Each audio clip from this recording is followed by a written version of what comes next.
So folks, we got a mom who's here with her young son who's here for a fever, but she's got an interesting story. She works in a hospital and she had COVID 2-3 months ago and is willing to share that story with you.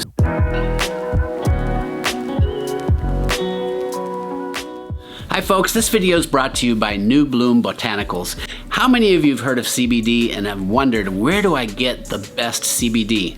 Well, I've got it for you with a special link in the description. This is nanotechnology, organic, best products I can come up with. CBD helps with stress, anxiety, your immune system, aches and pains if you're an athlete or if you're just plain old sore, arthritis. I think you're gonna be delighted with the results. Support the channel and use this link for a discount on the best CBD product line. So I was telling the viewers before I walked in that you started telling me about COVID and I thought, ooh, people need to hear about that. So go ahead and start there. Share your story, what happened?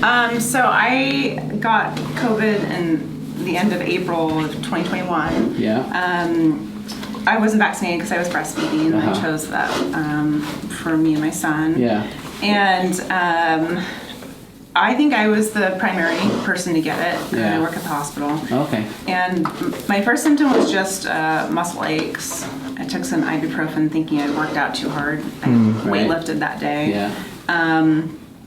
And then that night I spiked a fever, and I had a fever for 10 days continuously. How high did it get? I want to say 102. Okay. For an adult, you feel that? It was really, the fevers were really bad. Yeah. Just that feeling of like, when is this ever going to end? Just endless fevers. Yeah. By day 10, it was, I was pretty exhausted. So on day 5, I got worse. Okay. Just with a general feeling of like something's not right. I just really felt more tired. Right. I felt shortness of breath walking up the stairs. Yeah. Now given I'm carrying my 30-pound children up and down the stairs. Right. But in the past you could have done that easily. Oh yeah, easy. I work out and have good cardiovascular fitness. Yeah. Boogers in your face. And I got petechial rash on day 5. Okay. From my waist down. The doctors didn't know what to think of it. I spoke to several different doctors along the way. My platelets dropped from, when they checked them, they were 150 on day 5. Yeah. And they thought, well, it's borderline, 150 is like right the cutoff. Right. 2 days later, I ended up getting a hive rash. Okay, so allergic raised blotchy hives, classic. And I've never had it. It started on my face. Yeah. And I thought, that's weird. What's on my face? It was just hives. And then it spread the next day to my entire body. A little itchy, not too bad. Yeah. It would go away with Claritin or Benadryl. Right. And at that point, I got my labs drawn again. My platelets had risen to 20, I think. Okay. So they'd come back to up. normal. And you weren't on any medications, so this hive reaction was to the virus. Oh no, I did take antibiotics. Oh, you did? Okay. I took azithromycin, but it was. Oh, and I'm getting my days confused. The rash appeared after I'd finished the Z-Pack for 5 days. They said I had double pneumonia. Okay. On day 5, they said I had pneumonia, but at that point, my shortness of breath was not super significant. My pulse ox never dropped below 96. Okay. My blood pressure was stable. They said it looked bacterial. They said the X-ray looks bacterial, it doesn't look viral. So, do you happen to remember what they saw? Patchy opacities in the left lower lobe. So in one place. One place. Yeah, and that's correct. When you have what we call an infiltrate, which is an infection patchy area, you lose the air and you just see white on an X-ray. But it's not the whole lung, it's just one area. It's usually bacterial. So the Zithromax Z-Pack is probably a good idea. Yeah.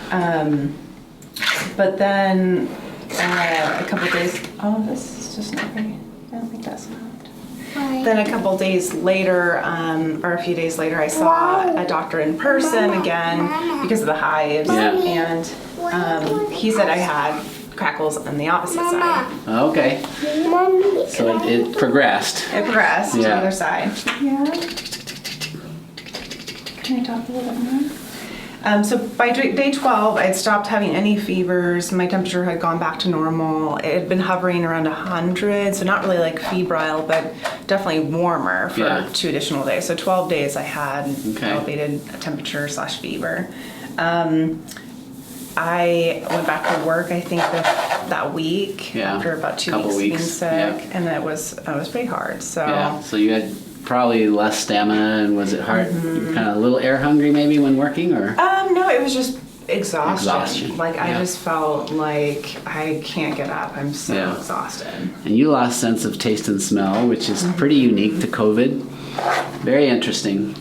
I'd say overall it was a very weird experience. It's a different kind of viral infection for sure. Just the spike protein and some of the things it's doing.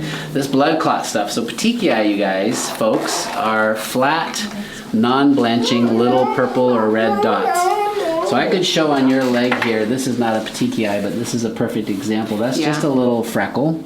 And if you see when I push on it, it doesn't go away, right? If it blanched, if that was pink or purple and it disappeared when you pushed on it, no big deal. My pink skin, if I had a red rash that's pink and I push on it and you'll see how it turns white, okay, that's not petechial. So we worry about petechial rashes because they can be serious infections, but they can also be low platelets, and your platelets were lowish, and we know that COVID is doing this. It's causing thrombosis and blood clotting problems, and petechiae can be part of that, just because when you get blood clots, your platelets are being consumed to create those blood clots. So you had a lot of the classic symptoms, the air hunger to a slight extent. Are you back to 100%?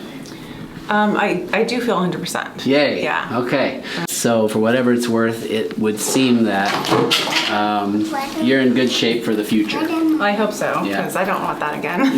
No. And did the kids get it? The kids got it. My husband got a cold for one day. Yeah. And did everybody test positive? Everyone tested positive. Okay. They test positive here. They had no symptoms. Maybe like a little lethargy. My husband lost all sense of smell and taste. He did. Okay. And he still says he can't smell like stool. We have a baby, so the diaper.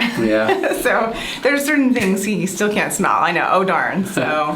Okay. And the kids were totally fine. So related to your experience with COVID-19, just to wrap that part of this story up, what is your advice to the viewers? I mean, we're going to reach almost 1.5 million viewers here. I guess have a trusted practitioner that you can work with if you test positive. I'm just so happy you did well, and you're looking great, and your family's doing well. So. And I will say I did call the frontline doctors on-call thing. By that point, my fevers have resolved. I hadn't heard of them before then. And so that is an excellent resource. Thank you for sharing that. And that's an incredible story. Thank you guys for watching.